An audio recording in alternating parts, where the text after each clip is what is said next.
Good morning, everybody, and welcome to our Small Steps for Better Health podcast series, where we are talking about small, sustainable ways you can improve your health. If you've been following along, we've been talking about small ways you can improve your nutrition, your exercise, your movement, your stress, your sleep, and then, of course, preventive care.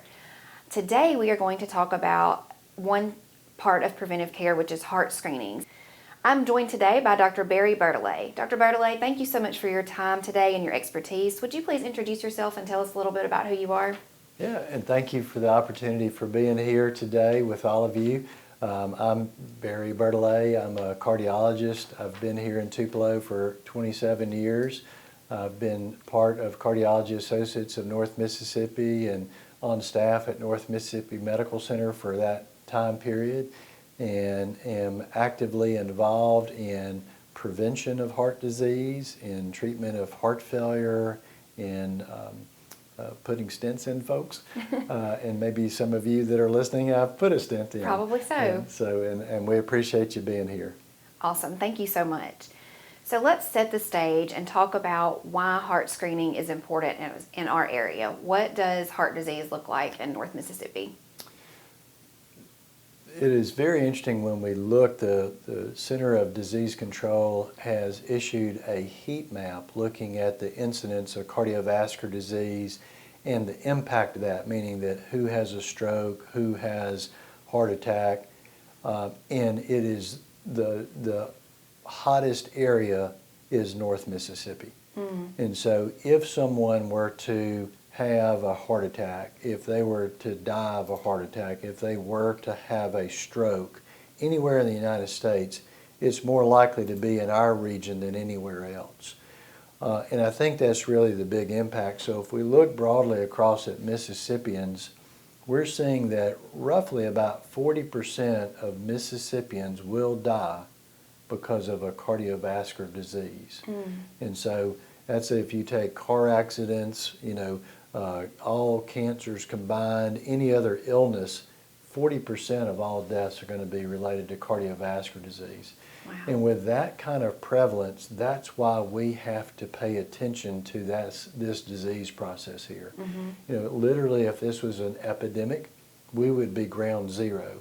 Right. And so because we know that, we need to start as a community paying more attention to detection of cardiovascular diseases and then prevention of them so that we don't have these bad events. Right.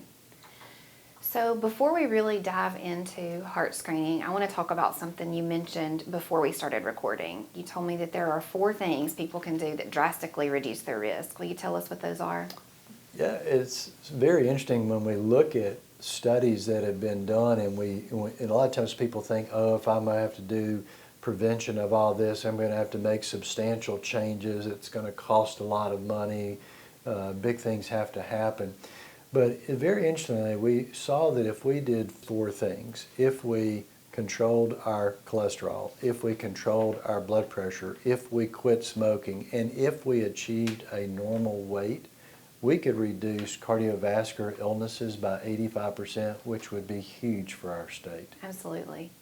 So I think a lot of people think that cardiovascular disease is really dependent on genetics. Can you talk about that just a little bit? Because I think we try to sort of push the blame off a little bit. It's not the choices I'm making. It's, my dad had a heart attack, his dad had a heart attack, so I'm going to. What do you think about that? So genetics do play a big role. Right. And unfortunately, a lot of the cardiac risk calculators do not include family history, and I believe that to be a mistake. There is a cardiac risk calculator that is out called MESA, M-E-S-A. Okay. And I actually like that one because it does include calcium scoring, and it also includes family history. So unfortunately, if Dad had a heart attack at 35 and Granddaddy had a heart attack at 35, you better be prepared. Right. And that doesn't necessarily mean that won't be prevented, but that certainly shows you're high risk and you may need to take more precautions than someone else. So those 4 things could be even more important for you. Exactly. And then one of those 4 things we mentioned about cholesterol. So I do see that cholesterol is a big genetic issue. Okay. And one of the big genetic issues is the low HDL. Okay. And a lot of times people will look at a total cholesterol level only, and they'll say, oh, my total cholesterol is 190, I'm So okay. good. Mm-hmm. That's not okay. Okay. You really need to have the breakdown. So if you have a low good cholesterol level, that's actually twice as bad as having a high bad cholesterol level. Interesting. And so what we see genetics, and we are in one of those pockets where we see a lot of low HDL. Okay. Unfortunately, there's not a great way to raise your HDL, and so unfortunately exercise or any kind of dietary changes do not make meaningful impacts in the HDL level that we can say will prevent those heart attacks or stroke. However, if we believe that a good, healthy LDL to HDL ratio would be less than 2 to 1, meaning that your LDL should be no higher than your HDL by a full factor of 2. So if your HDL is 20, then your LDL needs to be 40. Okay. And so people need to pay attention to those, and so you really have to know your numbers. And your number doesn't have to be your total cholesterol, it needs to be all the factors. Gotcha. What about the blood pressure numbers you were mentioning earlier? So blood pressure also is one of those things that can be familial, Okay. meaning running in a family. And doctors like to use a fancy word called essential hypertension, which means it just runs in the family. Okay. So there's not a secondary cause that we can find. So we do know that that's a big factor there. We know that in our African American population, that's a bigger factor. And sometimes people will look at the lower blood pressure number, the diastolic blood pressure number, and they will call their doctor and say, my blood pressure is running too low, and they will even on their own stop some blood pressure medication. But the diastolic blood pressure as we get older becomes a less accurate reflection of what's going on in our bodies internally.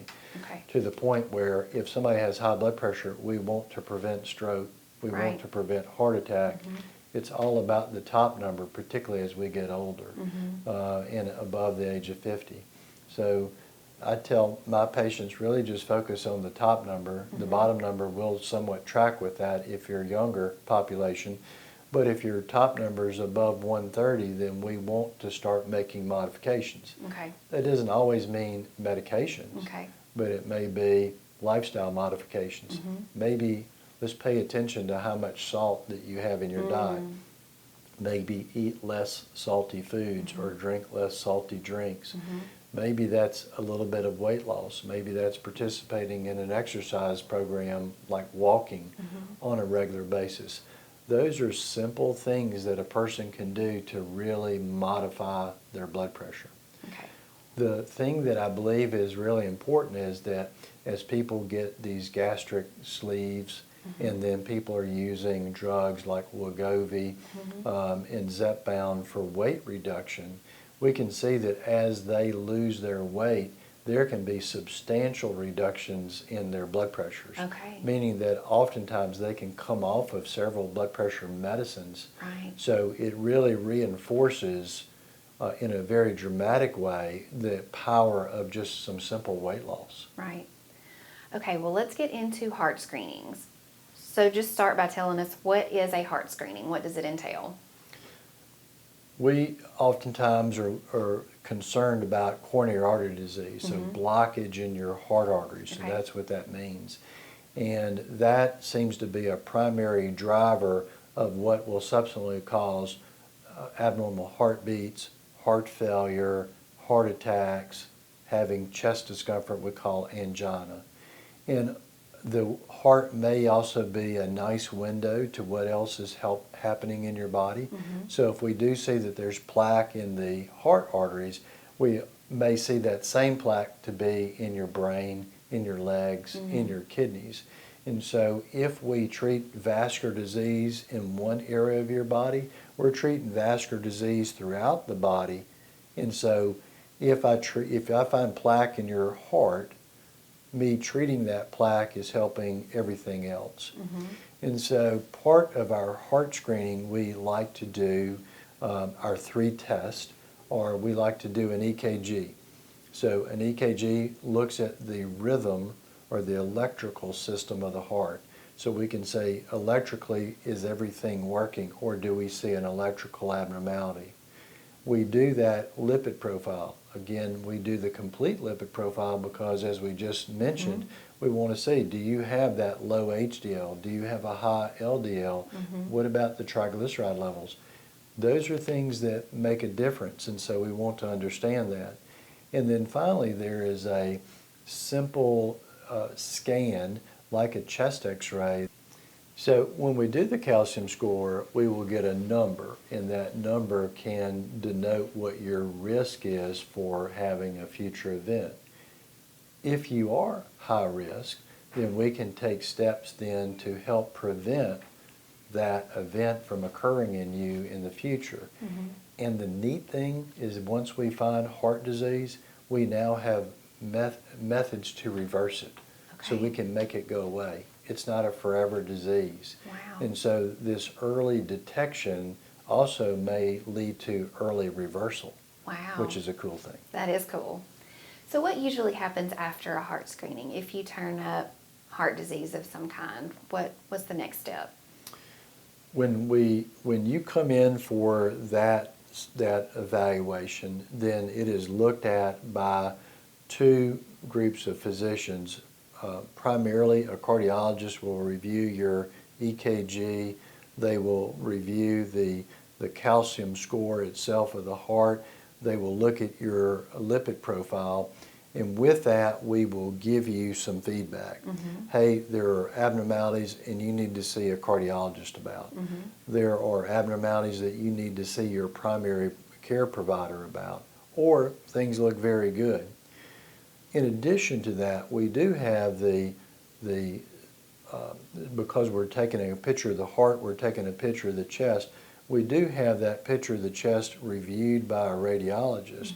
And then we have also found through those scans, people may have cancers that they didn't know about, maybe large hiatal hernias that they didn't know about, thoracic aortic aneurysms they did not know about.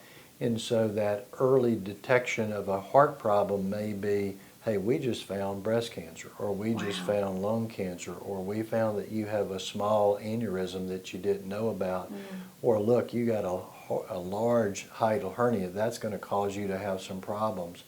And we've even picked up thyroid nodules and thyroid cancer on some individuals. And so it can be beneficial even from that standpoint. Okay. So who needs a heart screening?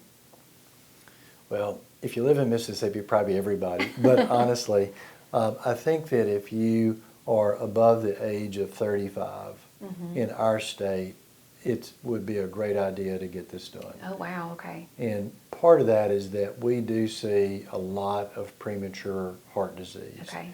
I was talking with someone actually this past week, and they were in their 20s, and they were concerned about heart disease. And I said, if you knew how many 20-year-olds or 25-year-olds that I've put stents in my career living here, you would be amazed. And so we do see this early heart disease. So the earlier you detect problems in the modification that you make, that's a bigger impact down the road. So it's not that I'm discouraging 80-year-olds from getting evaluated, but the point is that if you're 80 and I find a problem, the benefit of my therapy will be a lot less in your lifetime than if I pick it up in a 35-year-old. The minor changes that I make when you're 35 will have a huge benefit over time. So throughout your lifetime, the next 60 years that you're alive, that little change that I make when you're 35 will pay off huge dividends in the future. Wow, okay. So do people need a referral for a heart screening, or can they call and make an appointment? There is no referral necessary. Great. You can just call our office and make an appointment, and it is a very quick process. While we say that you can get the 3 tests in 30 minutes, it is often a lot less than 30 minutes. Yeah, I've heard that from friends that have had it. So I think it really important for all the mamas out there to encourage your husband, your children, your brothers, maybe even your sisters to get this evaluation done. It can be very meaningful when we're talking about the magnitude of the benefit that can be realized by this. Great, thank you. So we could practically do a whole nother podcast episode on our next topic, but I just want you to touch on it. Dr. Bertolet, you and your team in North Mississippi Health Services have brought so many firsts to our area in cardiovascular care. Can you just touch on that a little bit? Talk about which of those things you're most proud of, and then even what you see coming in the near future. Yeah, we have been blessed to be part of research programs where we have the opportunity to be first in nation and oftentimes even first in world to do things. And part of our driving motivation to participate in some of this cutting edge research is the patients. So what happens when we bring this technology to North Mississippi is that our patients get access to this very first. They get the benefit of that. I think back 20 years ago, we were implanting these devices called biventricular pacemakers. Nobody had even heard of those, but we were putting them in and we were demonstrating that people that had heart failure, their heart failure could be reversed by placing this pacemaker device. Wow. And so now you fast forward, that's the standard of care. And so the nice thing is our patients got the benefit of that therapy early on, but also in these research programs, it is provided free of cost for them. So we're providing cutting edge, high-tech medicines and or devices and or procedures that really can benefit Mississippians, and we're doing it at little to no cost to them. Wow. Which I think that's really the win. Absolutely. And so that we're able to, bring that kind of care to a rural state where our, median income is not that high compared to other states. And so we are, an economically disadvantaged state. And being able to bring that to our people is where I think that we get the biggest win. Absolutely. I've been working in marketing for this system for about 17 years, and I've been really lucky to see some of these firsts. And I always find it interesting. I'll see a news story or a post from another organization outside our state about a new technology that they're doing, and often my thought is, I think our team's been doing that for a few years. That's kind of standard here now. We've been doing that for a long time, so it's really exciting for our patients and for our community. Yeah, and I'll give you another story with that. One of our cath lab nurses is now a travel nurse, and so she's been assigned in Washington State. Okay. In a fairly large city, in a large hospital cath lab out there. And they are now doing a procedure out there, and they're touting, oh, this is something new for Washington. And we've been doing it here for over 5 years. Wow. And so Tupelo, Mississippi is, doing something before a large city in a large populous state is able to do. And so I do think that speaks to the advantage of bringing this cutting edge research to our area. And to circle back to what we talked about at the beginning, that's so important for our community because of the huge amounts of heart disease here. Thank you, Dr. Bertolet, for sharing your expertise with us today and for sharing your time with us. To our audience, thank you for listening. Maybe today's the day that you call and make that appointment for a heart screening, or encourage one of your loved ones to make that appointment. We'll be back in 2 weeks with our last episode of Small Steps for Better Health. If you've been following along, I hope you're seeing some improvements in your health, and if not, you can start at any time. Follow us on social media for more. Sign up for our e-newsletter. I'll put all those links in the show notes. We'll also put in the show notes the phone number and the link to where you can sign up for a heart screening to make it easy for you. Thank you again for your time, and I hope you have a great rest of your day.